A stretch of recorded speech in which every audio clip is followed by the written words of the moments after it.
You're listening to Economics Detective Radio.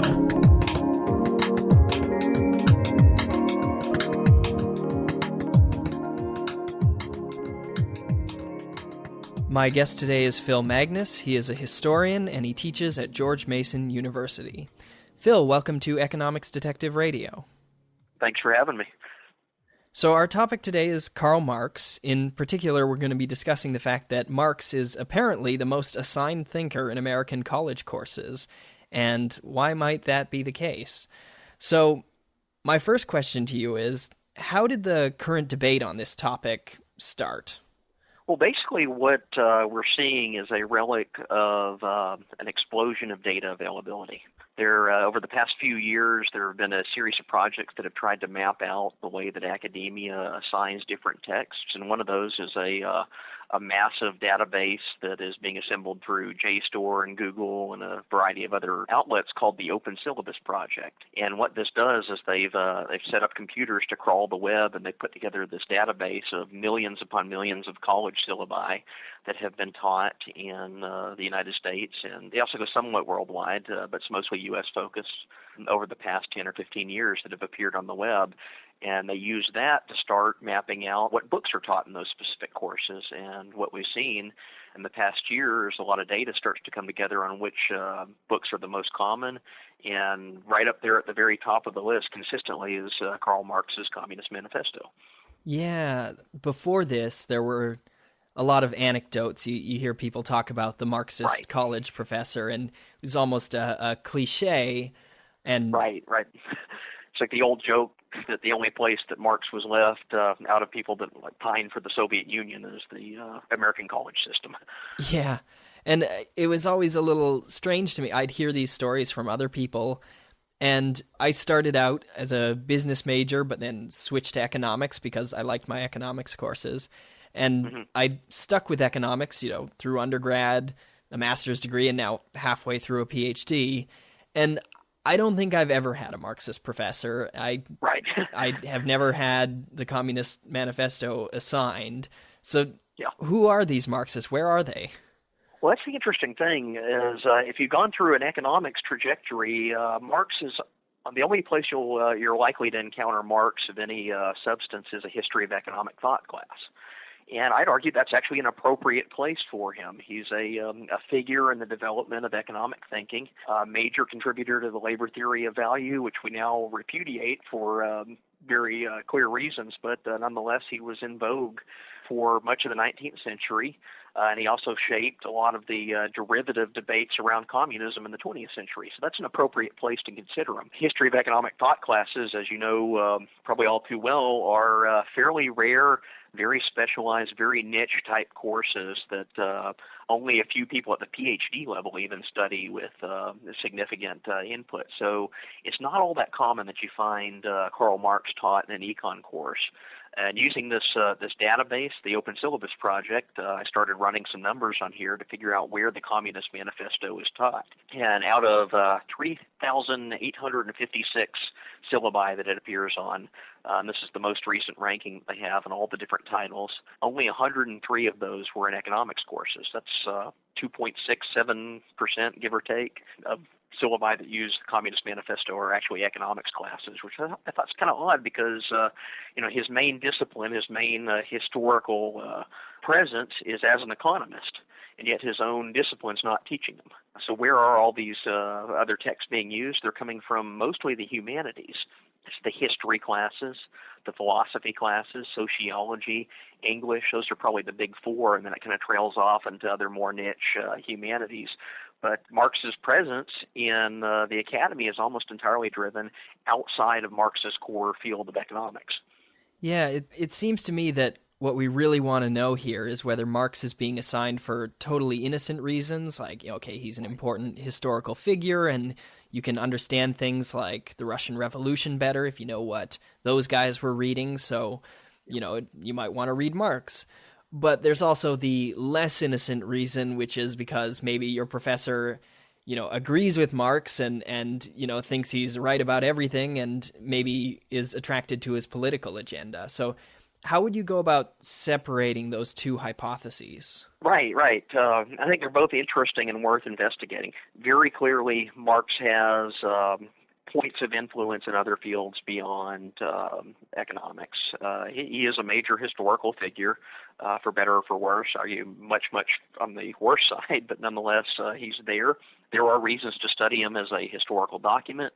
He also has some methodological and philosophical input to the way certain fields have developed. So, for example, there are Marxian schools of thought on how to do literary criticism that dominate segments of that field. There are Marxian approaches to history. This is a almost a historiographical school of thought that works through that particular framework.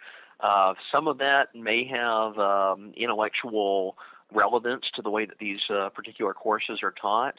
But the other question then is, are we exceeding that relevance? In other words, is Marx one of 6 or 7 major different schools of looking at literature, 6 or 7 major different schools of looking at history or philosophy, or is Marx dominant over the other schools? And that's an empirical question as well that we can settle using some of the syllabi data. And what I do there is actually look at the rate that the Communist Manifesto was taught.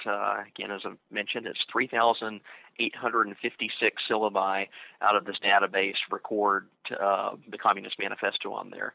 And to give you some perspective, that actually ranks at number 2 of all total texts assigned in the United States on the syllabus database, behind the Strunk and White Manual of Style, which is basically a grammar and writing handbook that's assigned to help college students navigate writing a term paper.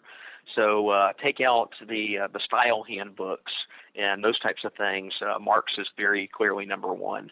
So we can ask the question, how does he compare to other thinkers in the broader philosophical, literary, intellectual canon that the Academy engages in? And the only one that even comes close, so I took the top text, the top assigned text of all these other major thinkers and ranked them against Marx. The only one that even comes close to the Communist Manifesto is Plato's Republic, which is at 3,600 hits or so on the syllabi. It's a little bit behind the Communist Manifesto. After that, all these major thinkers in the Western canon are 1,000 to 2,000 syllabi behind Karl Marx. So, for example, Thomas Hobbes's Leviathan's at 2,600 or so syllabi, so 1,000 syllabi fewer than Karl Marx's Communist Manifesto. Martin Luther King's at 1,900. John Stuart Mill's On Liberty is 1,900. And it trails off down there. You get to someone like Adam Smith, who I'd argue has a much more influential role in the trajectory of economic thought.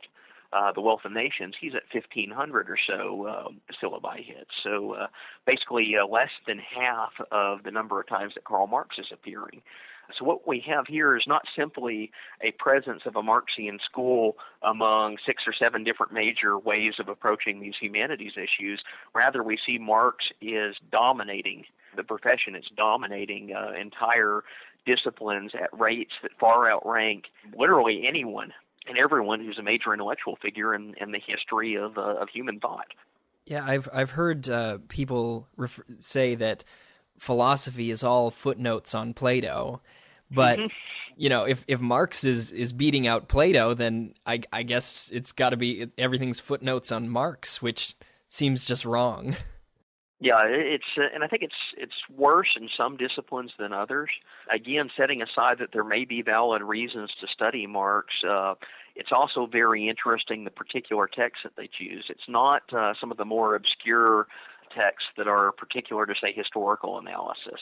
It's the Communist Manifesto, which is, if anyone that's familiar with the text knows its history, it's the party platform propaganda pamphlet that Marx and Engels write amidst the 1848 revolutions. It's a piece to convince people to take up the arms of the communist movement. It's not a deep intellectual text by any means. You know, if you study history of economic thought, you're probably going to be digging deep into Marx's Capital. If you're studying Marx as a historical thinker, there are some very, very stylized and niche writings that he did. So there's a prominent preface that he talks about a particular theory of history, and this is comes out in his writings, his refutation of some ideas on it's the Critique of Political Economy's preface. He writes a couple of historical works on the French Revolution, on the Paris Commune, on some of the events that are taking place in 1848. These are valid historical texts to study for that reason, but if you look at their syllabi presence, it drops down to maybe a couple dozen to a couple hundred, way behind this propagandistic party platform tract, the Communist Manifesto. So that's what's clearly dominating the number and frequency that these things are being taught. So what does that tell us about the kind of professors and what they're teaching their students? Yeah. So it's hard to say that there's any single message out of that. I mean, there are some things that are appealing about the Communist Manifesto for non-content reasons. It's a short text, so it's easy to assign, and it kind of captures the gist of the Marxist framework. It captures like the 30,000-foot view of Marxist ideology and philosophy. So maybe if you are trying to teach a particular lesson in Marx, that's certainly there. That's a reason to do it. On the other hand, the sheer numerical dominance that it has over any other type of comparable text. So it's assigned twice as often as, say, a passage out of John Stuart Mill's On Liberty, which is considered one of the classic articulations of political philosophy, principles of harm, and where the role of, say, like the state should be in relation to expressions of human behavior. So a similar type of a text that has similar insights about human behavior, human nature, that's taught at literally half the rate of the Communist Manifesto. So what I think that tells us is that a lot of these other disciplines are at least kind of putting a finger on the scale in the direction of Marx, much more so than other types of writers and thinkers that we commonly engage.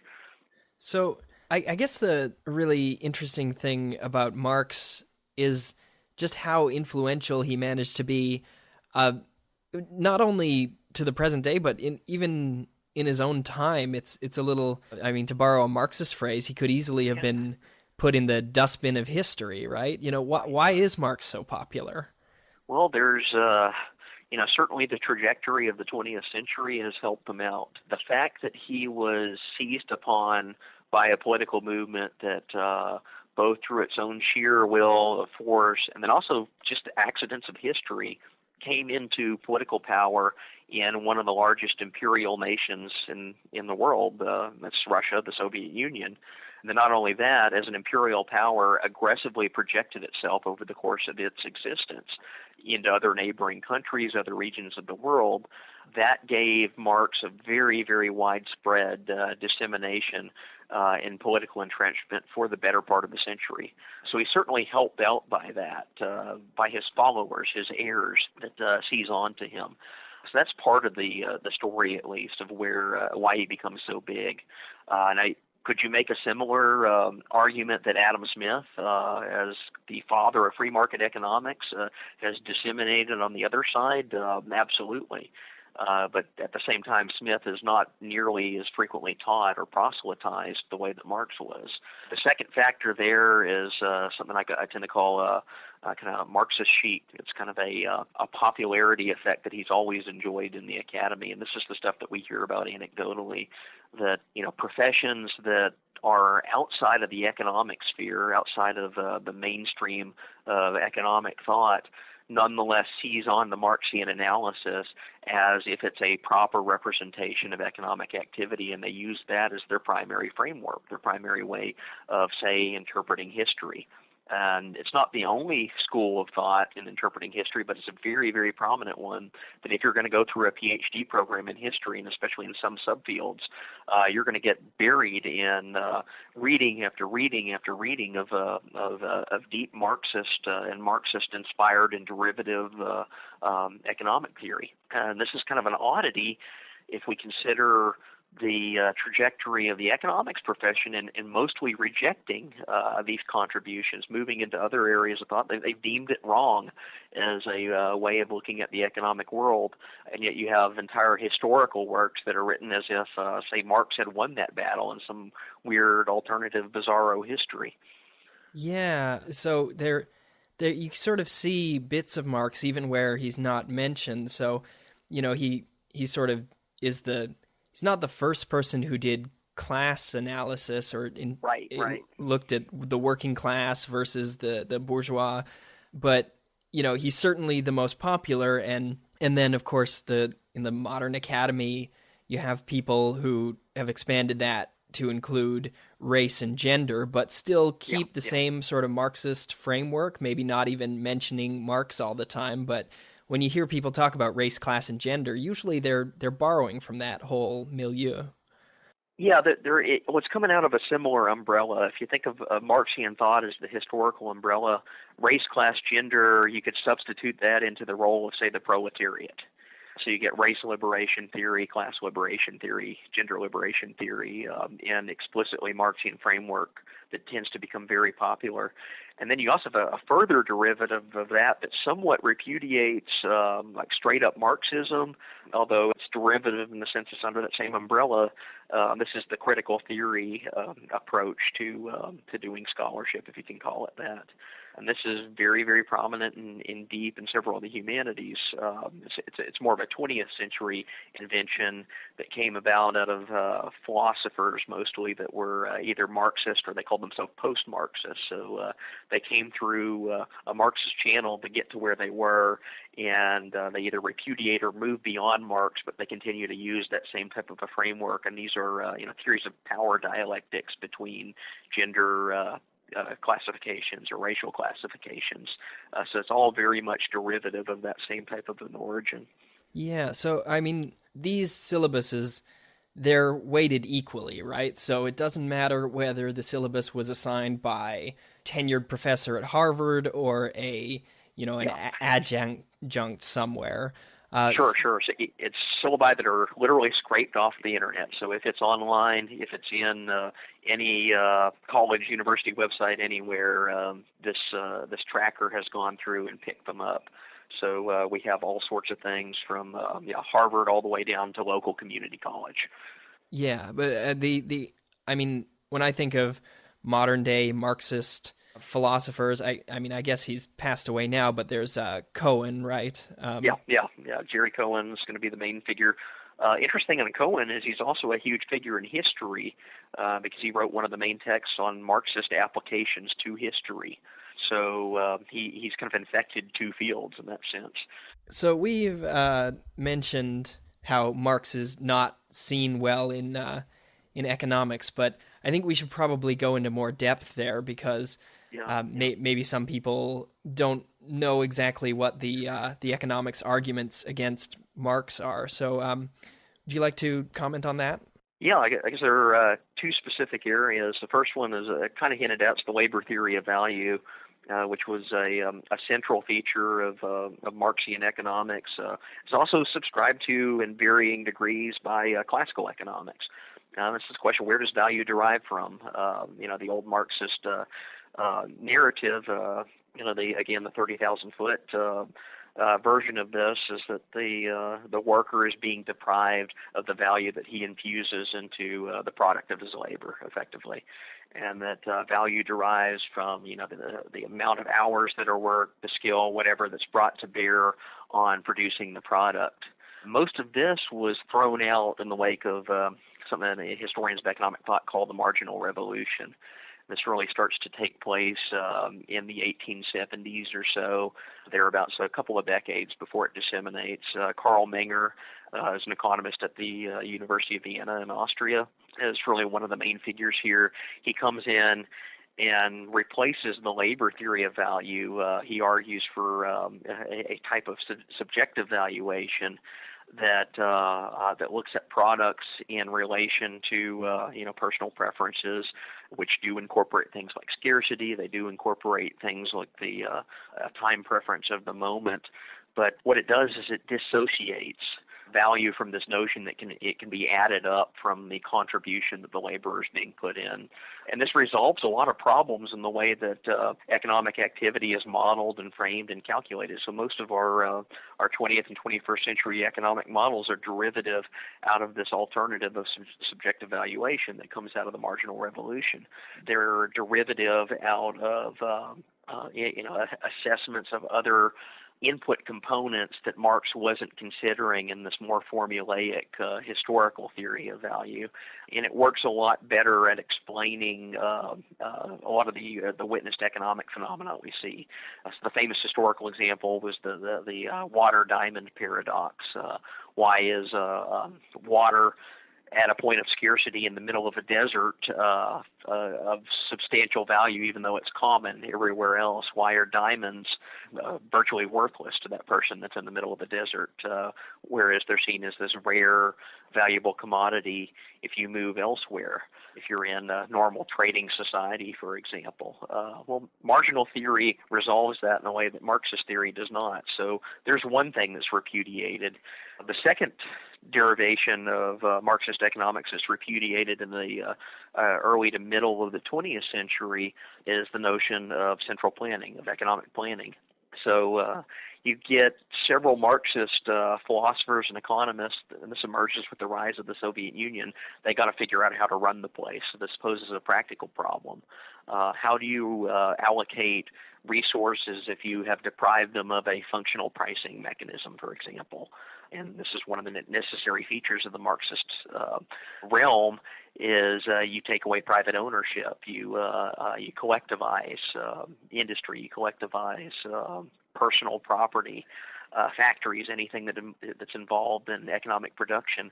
Well, this creates a huge problem because the moment you do that, you destroy prices function as a signal both to consumers and producers of what is desired, or what are the comparative going rates between these different products. In other words, it's really, really hard to add up the theorized value of a product using the labor theory of value. You've stripped out your accounting mechanism to even figure out how to respond to scarcity, how to respond to signals that are coming through the market condition. So the other thing that they attempted to do in the early and mid 20th century is come up with alternative ways of calculating distribution of goods that would be more conducive to a Marxist framework.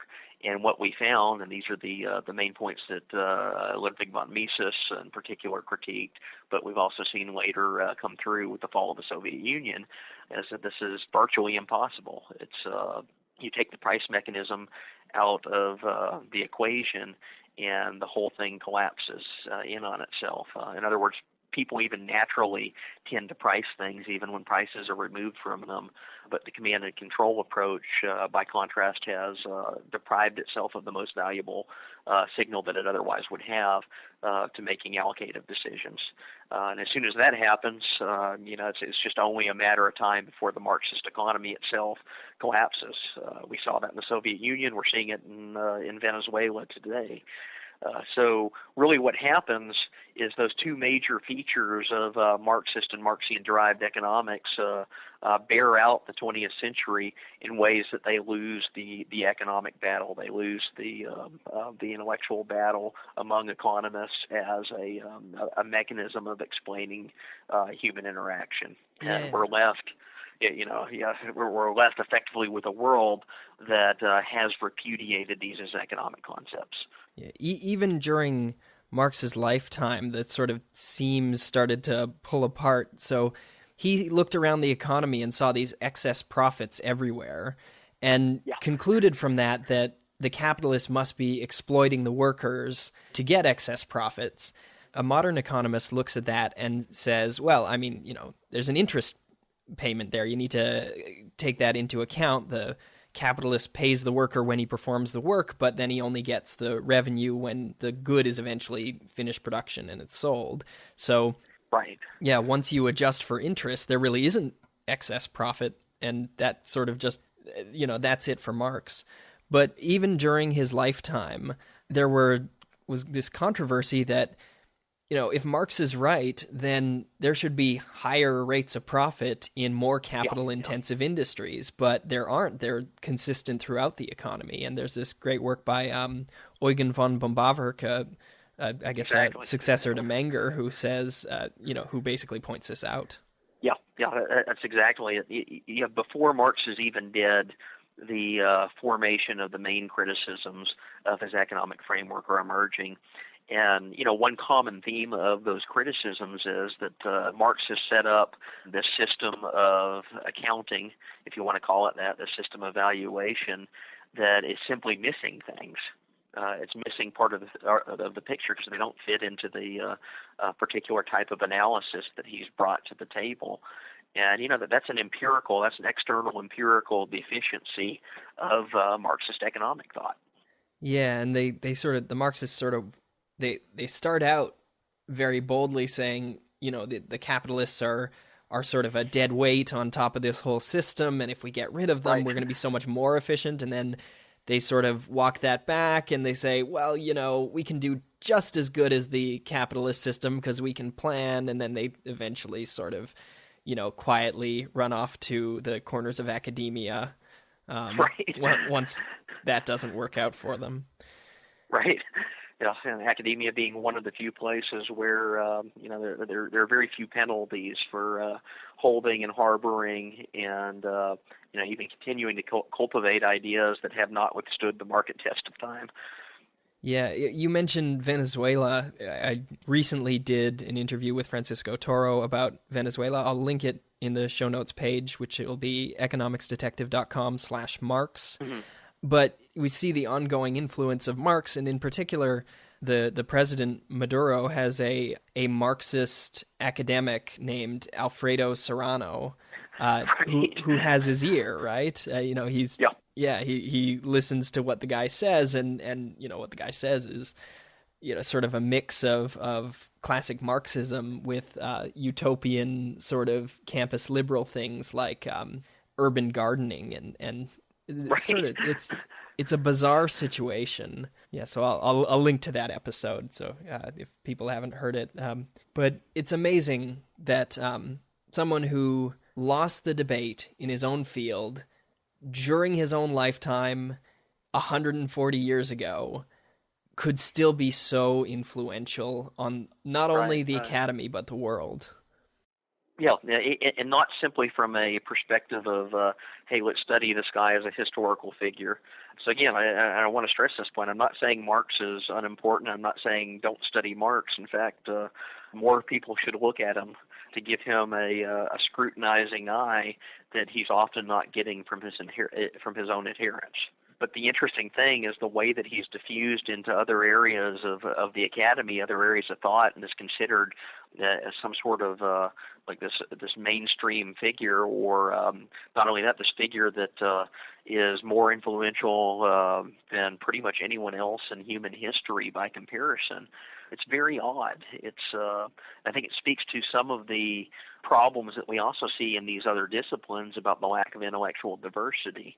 And the academy is very notoriously leftward skewed in a lot of its thinking, although that in itself may be a bit of a misdiagnosis of the problem. It's not necessarily just that they're leftward skewed, it's the absence of intellectual diversity in the high-level discussion of many fields. So you get top-level journals in some of the humanities that are basically just echo chambers of what they call consensus-based scholarship. So it's 10 different people reaffirming different versions of the exact same story, and that story happens to have this very heavy either Marxian or leftist statist type of a perspective that's deep undercurrent. I see economics in many ways as being the exception to that general rule. Yeah. Most of my profs going through, an undergrad, a master's degree, a PhD in economics, I couldn't tell you what their political ideology was. For the most part, we learned math and we did math, and the main filter is, are you good enough at math to keep doing economics? Yeah. And it's interesting. Econ as a social science has mixed methodological inputs. Math is one of them.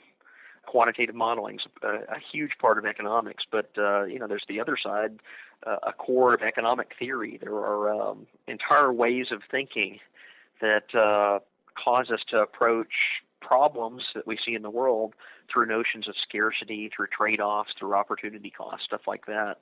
It makes for a much more well-rounded discipline, including one that when it's applied to other disciplines yields a lot of insights that are being missed currently in some of the conversations.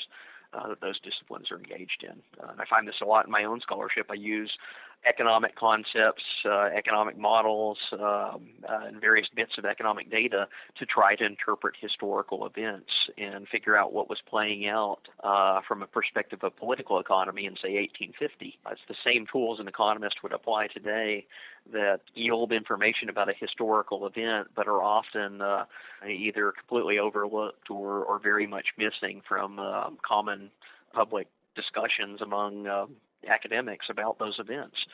Yeah, and I think economics maybe loses a bit selecting so heavily on math ability, because right. people could be, have really great insights about economics, but if you're not so good at math that you can pass a comprehensive exam, you can't be, get a PhD in economics.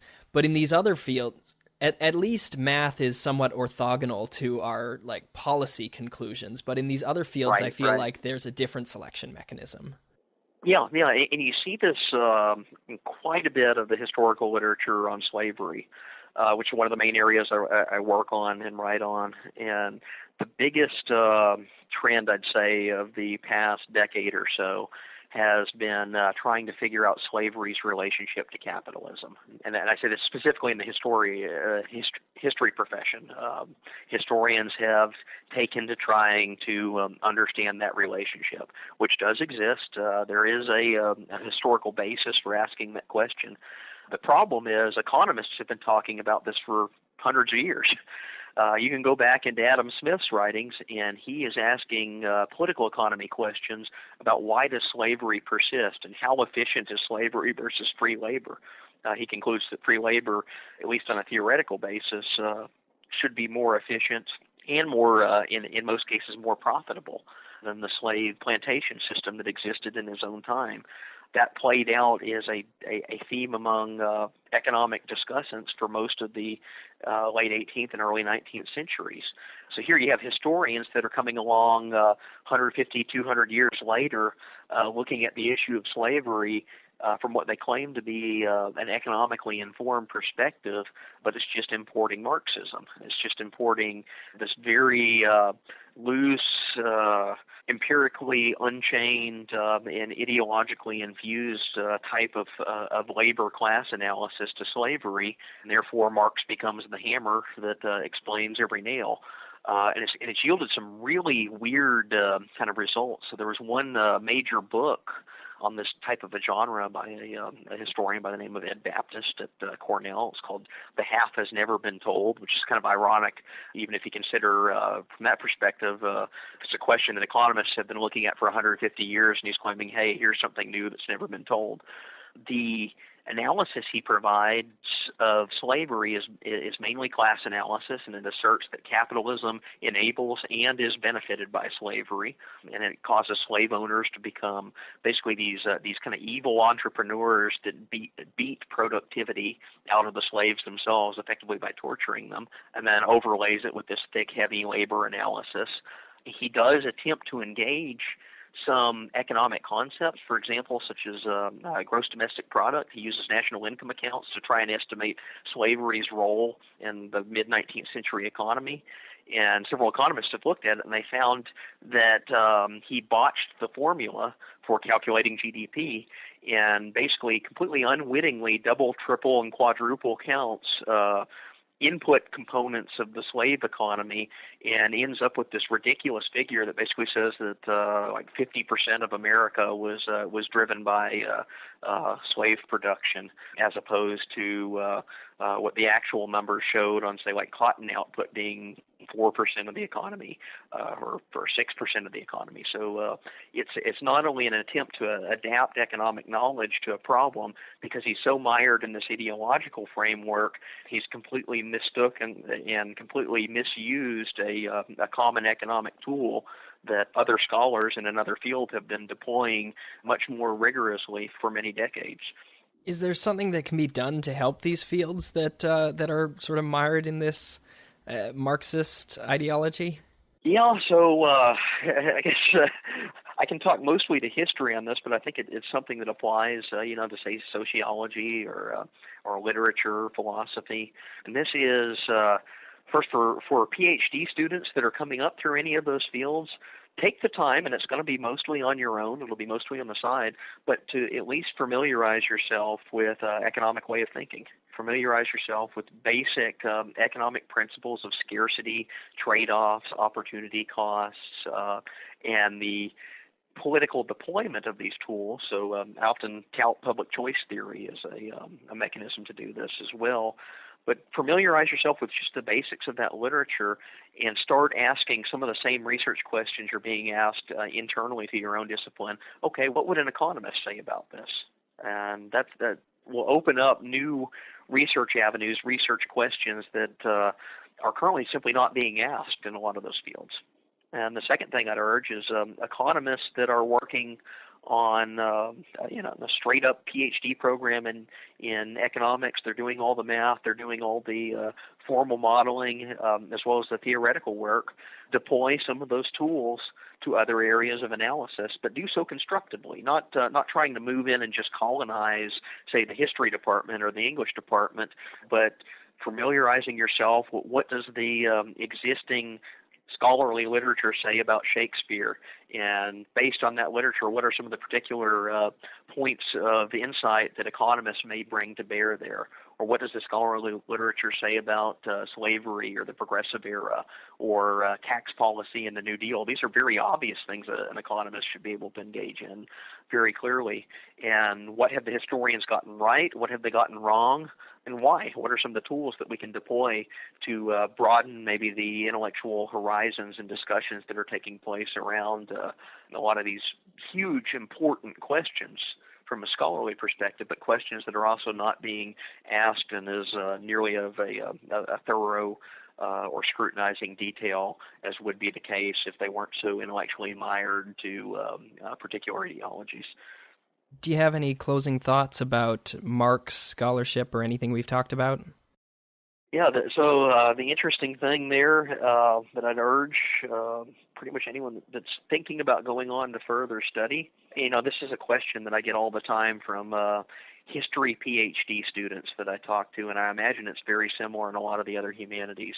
They'll come to me and they say, hey, I'm doing a history PhD. I like to study the Progressive Era. There's a lot of good economic discussion that's going on there, but all the courses I'm taking are mired in deep Marxist thought. And that simply happens to be the dominant component of the literature there. I was talking to a PhD student a couple days ago, and one of the things he said to me was, I went through the entirety of my coursework, and the only substantive economist that I encountered was Karl Marx. Where do I get this other stuff? Unfortunately, it often means you have to kind of self-educate. You have to familiarize yourself with other lines of reading outside of the dominant kind of Marxist tradition that you're encountering, and it's going to be worse in some fields than others. But the point that I'd make there is not to completely shun Marx, and far from it. Rather, familiarize yourself with the terms that your discipline is working through. But at the same time, try to broaden your horizon. Go read Mises. Go read Hayek. Go read Adam Smith. Go read Milton Friedman. Read Henry Hazlitt, Frederick Bastiat, all these almost canonical, not only theorists, but expositors of economic thinking, of the way of economic thinking, and see if their insights add greater clarity to a lot of the same questions that are only being asked in a Marxist framework. So I think that's the real takeaway that we get there. We could sit around and gripe all day that the Marxists run the academy, and in some disciplines that's true, or we could try to engage them critically by bringing better tools to bear, and I think we do have those better tools. My guest today has been Phil Magness. Phil, thanks for being on Economics Detective Radio. Yeah, thanks again for having me.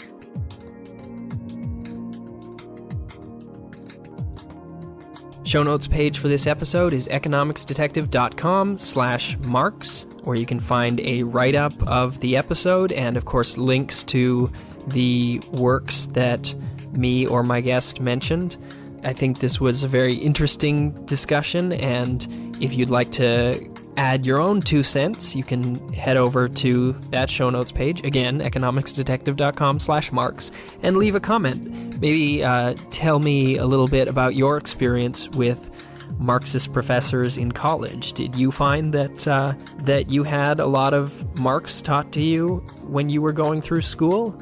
As I mentioned during the episode, I didn't see a lot of that being an economics major, but if you were in some other field, if you were in philosophy or history or comparative literature or one of these fields where there is a lot of focus and attention on Marx, maybe you had a different experience. So I'd really like to hear that. So go over to economicsdetective.com and leave a comment. Thanks.